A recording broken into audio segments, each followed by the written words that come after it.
ಹೇಳ್ತೀನಿ. ಹೆಣ್ಣು ಯಾವಾಗ ಅಡುಗೆ ಮನೇಲಿ ಸೀಮಿತ ಅಂತ ಆಗಿನ ಕಾಲದಲ್ಲಿ ಇದ್ರು. ಹಾಗಂತ ಅವ್ರು ಅಡುಗೆ ಮನೇಲಿ ಕೂತಿರ್ಲಿಲ್ಲ. ತಾಯಿ ಆಗಲಿ, ಸೊಸೆ ಆಗಲಿ, ಮಗಳ ಆಗಲಿ, ಅತ್ತೆ ಆಗಲಿ ಎಲ್ಲ ಸೇವೆನೂ ಮಾಡ್ತಾಯಿದ್ರು. ಇವಾಗ ಏನಾಗಿದೆ, ಆಚೆ ಕಡೆ ದುಡಿಯೋ ಥರ ಅವಕಾಶಗಳು ಸಿಕ್ಕಾಗ ಅವಳು computer field, engineer, doctor, lawyer, ಇವಾಗ ಆಲ್ರೆಡಿ ಬ್ಯೂಟಿಷಿಯನು, ಕಾಸ್ಮೆಟಿಕ್ನ ತಯಾರು ಮಾಡೋಂಥ ನಮ್ಮ ವೇದಿಕೆ ಕೂಡ ಇದ್ದಾರೆ. ಹೆಣ್ಣು ಯಾವುದೂ ಕಮ್ಮಿಲ್ಲ ಅಂತ ತೋರಿಸ್ಕೊಳ್ಳೋಕ್ಕೆ ನಾವುಗಳೇ ವೇದಿಕೆ ಮೇಲಿರೋವೆಲ್ಲ ಸಾಕ್ಷಿಯಾಗಿದ್ದೇವೆ. ನಾನು ಎಲ್ರಿಗೂ ಹೇಳೋದೇನು ಅಂದರೆ, ಅಟ್ಲೀಸ್ಟ್ ಗಂಡನ ಹೆಂಡತಿಯಾಗಿ, ಮಕ್ಕಳು ತಾಯಿಯಾಗಿ, ಅತ್ತೆಗೆ ಸೊಸೆಯಾಗಿ ಇರೋ ಟೈಮಲ್ಲೇ ಸ್ವಲ್ಪ ನಾವು ದುಡಿದ್ರೆ ನಮ್ಮ ಮಕ್ಕಳ ಭವಿಷ್ಯಕ್ಕೆ ನಮ್ಮನ್ನು ನಾವು ಗುರುತಿಸ್ಕೊಳ್ಳೋಕ್ಕೆ ಆಗುತ್ತೆ ಅಂತ ಸಾಧ್ಯ ಹೇಳ್ತೀವಿ. ನಾವು ಬೇರೆಗೋಸ್ಕರನೇ ಬದುಕ್ತೀವಿ ಮಹಿಳೆಯರು. ಯಾಕಂದರೆ ಬೆಳಗ್ಗೆ ಗಂಡ ಹೋಗೋ ಟೈಮಲ್ಲಿ ತಿಂಡಿ, ಮಕ್ಕಳು ಹೋಗೋ ಟೈಮಲ್ಲಿ ತಿಂಡಿ, ಮತ್ತೆಲ್ಲ ನೋಡ್ಕೊಳ್ಳೋ ಶಕ್ತಿ ತಣ್ಣಗಾಗ್ಬಿಟ್ಟಿರುತ್ತೆ. ಮತ್ತು ನಮ್ಮೆಲ್ಲರಿಗೂ ಸಾಧನೆ ಜೊತೆಗೆ ನಾವೇನು ಮಾಡ್ತೀವಿ, ತ್ಯಾಗಮಯಿ ಹೆಣ್ಣು. ಫ್ರಿಜ್ಜಲ್ಲಿ ತೆಗೆದು ಬಿಸಿ ಮಾಡೋಕ್ಕೂ ಟೈಮ್ ಇರೋಲ್ಲ, ಅದನ್ನೇ ತಿನ್ಕೊಂಡು ಕಾಲ ಕಳೆದ್ಬಿಡ್ತೀನಿ. ಇವಾಗ ನಿಮ್ಗೆಲ್ಲರಿಗೂ ಒಂದು ಕಿವಿ ಮಾತು ಹೇಳ್ತೀನಿ, ನಾವು ಚೆನ್ನಾಗಿದ್ದರೆ ಎಲ್ಲರೂ ಚೆನ್ನಾಗಿರ್ತೀವಿ. ಅದಕ್ಕೋಸ್ಕರ ನಮ್ಮನ್ನು ನಾವು ಪ್ರೀತಿಸ್ಕೊಬೇಕು, ನಮಗೆ ನಾವು ಸಾಧನೆಗೆ ಗುರಿಯಾಗಬೇಕು ಅಂತ ಹೇಳ್ತೀನಿ. ಇವಾಗ ವೇದಿಕೆ ಮೇಲೆ ಎಲ್ಲರೂ ನೋಡಿ ತುಂಬ ಖುಷಿ ಆಯಿತು. ಮತ್ತು ಹೆಣ್ಣಿನ ಮುಂದೆ ಪುರುಷನ ಬೆಂಬಲ ಇದ್ದರೆ ಸಾಧ್ಯ ಅನ್ನೋಕ್ಕೆ ನಾನು ಇಟ್ಕೊಳ್ಳೋಕೆ ತುಂಬ ಇಷ್ಟಪಡ್ತೀನಿ. ಯಾಕಂದರೆ ವುಮೆನ್ ಅಂದರೆ ಅದರಲ್ಲೇ ಮೆನ್ ಇರ್ತಾನೆ. ಯಾವಾಗ ಆಮ್ಲಿಂದಲೇ ಸ್ವಾತಂತ್ರ್ಯ ಕೊಟ್ಟಿದೆ ಅಂತ ಯಾರು ಕ್ಷಣಿಕವಾಗಿ ನೋಡಿದರೆ ನಮ್ಮನ್ನು ನಾವು ಪ್ರೀತಿಸ್ಕೊಂಡು ಬೇರೆಯವರು ಪ್ರೀತಿಸ್ತೀವ ನಮಗೆ ಆದ್ಯತೆ ದೊರಕುತ್ತೆ ಅಂತ ಹೇಳ್ತೀನಿ. ಎಲ್ಲ ಹೆಣ್ಮಕ್ಳು ಆದಷ್ಟು ನಾನು ಹೇಳೋದೇನೆಂದರೆ, ನಾನು ಈ ಫೀಲ್ಡಿಗೆ ಬಂದಾಗ ನನಗೊಂದು ಖುಷಿ ಲಿಂಗಾಯತ ಹೆಣ್ಮಕ್ಳು ಅಂತ ಹೇಳ್ಕೊಳಕ್ಕೆ ನಮಗೆ ತುಂಬ ಜನ ಹೇಳ್ತಾಯಿದ್ರು, ನಾನು 2 ವರ್ಷ ಪೂಜೆ ಮಾಡ್ತೀನಿ, 3 ಮಾಡ್ತಿದ್ದೆ, ಇವಾಗ ಟೈಮ್ ಇದ್ದೆ ನಾನು 2 ವರ್ಷ ಪೂಜೆ ಮಾಡ್ತೀನಿ. ಮಂಜುಳ ಹೇಳ್ತಾಯಿದ್ರು, ನಂಗೆ ಹೇಳ್ಕೊಳಕ್ಕೆ ತುಂಬ ಹೆಮ್ಮೆ. ಎಲ್ಲ ದೇವ್ರು ನಮ್ಮ ಹಿರಿಯವರು, ನಮ್ಮ ಅತ್ತೆ, ನಮ್ಮ ಮಾವ, ಅಮ್ಮ ಎಲ್ಲ ಹೇಳ್ತಿದ್ರು, ಎಲ್ಲ ದೇವ್ರ ಪೂಜೆ ಮಾಡೋ ಬದಲು ಅಂಗೈಲಿ ಹಿಂಗೂ ಇಟ್ಕೊಂಡು ನೀರು ಹಾಕಿದ್ರೆ ಸಾಕು, ಎಲ್ಲ ದೇವರು ಬರುತ್ತೆ ಅಂತ ಹೇಳ್ತಾಯಿದ್ರು. ನಿಮಗೆ ಟೈಮ್ ಇದ್ದಾಗ ಯಾವಾಗ ಅನ್ಸುತ್ತೋ ಅವಾಗ ಲಿಂಗ ಪೂಜೆ ಮಾಡೋದ್ರಿಂದ ಇನ್ನೂ ಸ್ಟ್ರೆಂತ್, ಮೆಡಿಟೇಷನ್ ಏನೆಲ್ಲ ಸಾಧಿಸ್ತೀವಿ ಅಂತ ನಮಗೆ ಲಿಂಗ ಪೂಜೆನೇ ಅವಶ್ಯಕತೆ.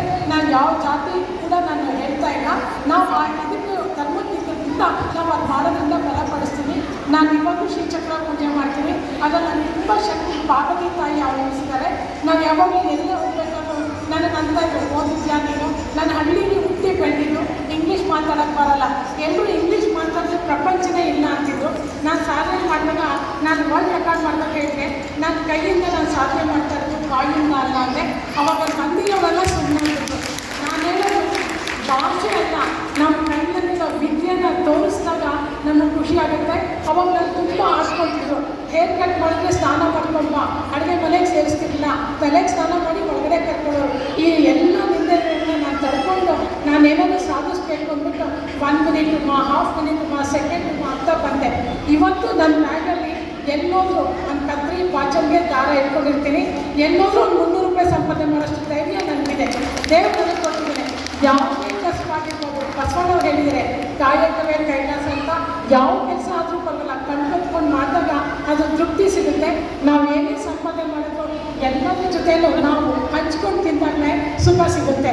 ಇಲ್ಲಾಂದರೆ ನಮಗೆ ನಾವೇ ಹೊಟ್ಟೆಗೆ ಕೊಡೋದು ಹೆಂಗಸಿಗೆ ಸಾಮಾನ್ಯ ಅಂತಾರೆ. Jealousy is the name of the women ಅಂತಾರೆ. ಇಲ್ಲ, ಜಲಸಿ ಇರಲ್ಲ, ಅವಳು ಬೇಗ ಕಾಂಪ್ರಮೈಸ್ ಆಗಲ್ಲ. ಗಂಡಸರು ಬೇಗ ಕಾಂಪ್ರಮೈಸ್ ಆಗಿರ್ತಾರೆ. ಇವಾಗ ನಿಮ್ಮೆಲ್ಲರಿಗೂ ಏನು ಹೇಳ್ತೀನಿ ಕಿವಿ ಮಾತಂದರೆ, ಕಾಂಪ್ರಮೈಸ್ ಆಗಿ ಪರವಾಗಿಲ್ಲ, ಯಾರಾದ್ರೂ ನೀವು ಚೆನ್ನಾಗಿದ್ರೆ ಪರವಾಗಿಲ್ಲ ಅಂದ್ಕೊಳ್ಳಿ, ಅವ್ರು ಹೋದ್ಮೇಲೆ ನಾನು ಚೆನ್ನಾಗಿದೆ ಅಂತ ಬೆನ್ ತಟ್ಕೊಳ್ಳಿ.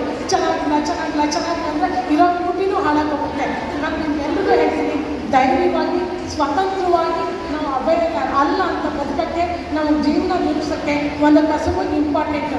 ಯಾವ ವೃತ್ತಿನೇ ಆಗಲಿ ಅದನ್ನು ಪ್ರೀತಿಯಿಂದ ತಗೊಂಡಾಗ ಅದರಲ್ಲಿ ನಮಗೆ ಮಕ್ಕಳಷ್ಟೇ ಗಂಡನಷ್ಟೇ ಸುಖ ಕೊಡುತ್ತೆ ಅನ್ನೋಕ್ಕೆ ನಾನೇ ದಾರಿ. ಯಾಕಂದರೆ ಎಲ್ಲರೂ ನಾನು ಆಡ್ಕೊತಾ ಇದ್ರು, ಏನು ಮಾಡ್ತೀಯ ಅಂತ. ನಾನು ಸ್ವಲ್ಪ ಕಪ್ಪಿದ್ದಾಳೆ ಅನ್ನೋರು, ಏನು ಕಪ್ಪಿದ್ರೆ ಯಾರು ಸಹಾಯ ಮಾಡೋಕ್ಕಾಗೇನು ಅದು ಮಾಡೋಕ್ಕಾಗಲ್ಲ ಅಂತ. ಒಂದು ದಿವಸ ನಾನು 15 ಚೌಟಿಗೆ ಹೋಗಿ ಮದುವೆ ಪ್ರೆಸ್ ಮಾಡ್ಬಿಟ್ಟು ಬಂದೆ. ನನ್ನ ಜೊತೆ ಅಸಿಸ್ಟೆಂಟ್ ಕರ್ಕೊಂಡಾಗ ಡಾಕ್ಟ್ರು, ಇಂಜಿನಿಯರ್ ಏನು ಸಂಪಾದನೆ ಮಾಡ್ತಿರೋ ತಿಂಗಳಲ್ಲಿ ನಾನು ಒಂದೇ ದೇಶದಲ್ಲಿ ಸಂಪಾದನೆ ಮಾಡಿ ತೋರಿಸ್ಕೊಟ್ಟೆ. ಅವತ್ತು ನಾನು ಎಲ್ಲರ ಮುಂದೆನೂ ದುಡ್ಡನ್ನ ಇಟ್ಟೆ, ನೋಡಿ ನಾನು ಕಪ್ಪಿದ್ರು ನಾನು ಸಂಪಾದನೆ ಮಾಡೋ ಹಣ ಕಪ್ಪಿಲ್ಲ, ಬೆಳ್ಳಗಿದೆ ಅಂತ ಹೇಳಿದೆ. ಹಾಗೆ ಕಪ್ಪು ಬಿಳುಪಲ್ಲ ಇಂಪಾರ್ಟೆಂಟು. ಬಸವಣ್ಣವ್ರು ಹೇಳ್ದಂಗೆ ಕೈಲಾಸ ಮಾಡಿಕೊಂಡಾಗ ನಾವು ಸ್ವರ್ಗಕ್ಕೆ ನೇರವಾಗಿ ಹೋಗ್ತೀವಿ. ಈ ಸ್ವರ್ಗ ಅಂತ ಯಾರು ಮಾಡಿದ್ವಿ, ನಾವೇ ಮಾಡ್ಕೊಂಡಿದ್ದು. ತುಂಬ ದಾನ ಧರ್ಮ ಮಾಡಿದ್ರು ಸ್ವರ್ಗಕ್ಕೆ ಹೋಗ್ತಾರಂತೆ, ಅದು ಇದು ತಪ್ಪು ಮಾಡಿದವರೆಲ್ಲ ನರಕಕ್ಕೆ ಹೋಗ್ತಾರಂತೆ. ನನಗೇನಾದ್ರು ಕೊಟ್ಟರೆ ನಾನು ಖಂಡಿತ ನರಕಕ್ಕೆ ಹೋಗ್ತೀನಿ. ಯಾಕೆ ಗೊತ್ತಾ, ಅಲ್ಲಿ ಬೇರೆಯವ್ರನ್ನೆಲ್ಲ ನಾವು ತಯಾರು ಮಾಡಿದಾಗ ಸ್ವರ್ಗನೇ ಅಲ್ಲಿ ಸಿಗುತ್ತೆ. ನಾವು ಯಾವಾಗಲೂ ಕಷ್ಟದಿಂದ ಮೇಲೆ ಹೋಗೋಣ. ಪ್ರತಿದಿನ ದೇವ್ರಿಗೆ ಏನು ಕೇಳ್ಕೊಬೇಕು, ಪ್ರಮೋಷನ್ ಮಾಡು, ನನ್ನ ಗಂಡನಿಗೆ ನನ್ನ ಸಂಬಳ ಕೊಡು ಅಂತ ಖಂಡಿತ ಯಾರು ಕೇಳಬೇಡಿ. ಇವತ್ತು ಬಸವಣ್ಣ ಅಕ್ಕಮಹಾದೇವಿ ಇವತ್ತು ಏನು ಕಷ್ಟ ಕೊಡ್ತೀಯೋ ಅದರ ಪರಿಹಾರ ಮಾಡುವಂಥ ಶಕ್ತಿ ಕೊಡುತ್ತಾ ಕೇಳ್ಕೊಬೇಕು. ಅವಾಗ ನಾವು ಮೇಲೆ ಬರ್ತೀವಿ. ನೆಕ್ಸ್ಟ್ ಟೈಮ್ ಮಾತಾಡೋಕ್ಕೆ ನನಗೆ ಏನು ಗೊತ್ತಾಗ್ತಾ ಇಲ್ಲ. ವೇದಿಕೆ ಮೇಲೆ ಹೋಗಿದ್ರು ನೀವೆಲ್ಲರೂ ಕೂಡ ನಾನು ಚಿಂತಿಸ್ಬೇಡಿ, ಚಿಂತೆನೇ ಕೊನೆಗೊಳ್ಬೇಡಿ. ಯಾವಾಗಲೂ ಮುಂದೆ ಬನ್ನಿ. ನಿನ್ನೆ ಏನಾಯಿತು ಅರಿತುಕೊಡಿ, ಇವತ್ತು ನೆನೆಸ್ಕೊಡಿ, ನಾಳೆನೇ ಎದುರು ನೋಡ್ಕೊಳ್ಳಿ. ಯಾವುದೇ ಜೀವನ ಪೋಸ್ಟ್ಪೋನ್ ಮಾಡಬೇಡಿ, ಪ್ರೀಪೋನ್ ಮಾಡಬೇಡಿ. ಇವತ್ತು ಏನಿದೆಯೋ ಸುಖ ಪಡಿ, ಸಂತೋಷ ಪಡಿ. ರಾತ್ರಿ ಹೇಳ್ತೀವೋ ಅಥವಾ ಬರ್ತೀವೋ ಗೊತ್ತಿಲ್ಲ, ಇವತ್ತು ಏನಿತ್ತು ಅದನ್ನು ಅನುಭವಿಸಿ ಅಂತ ಹೇಳೋಕ್ಕೆ ಇಷ್ಟಪಡ್ತೀನಿ. ನನ್ನನ್ನು ಕರೆಸಿ ಮಾತಾಡೋಕ್ಕೆ ಅವಕಾಶ ಕೊಟ್ಟಂತ ನಿಮ್ಮೆಲ್ಲರಿಗೂ ಕೂಡ ಚಿರಋಣಿಯಾಗಿರ್ತೀನಿ. Thank you.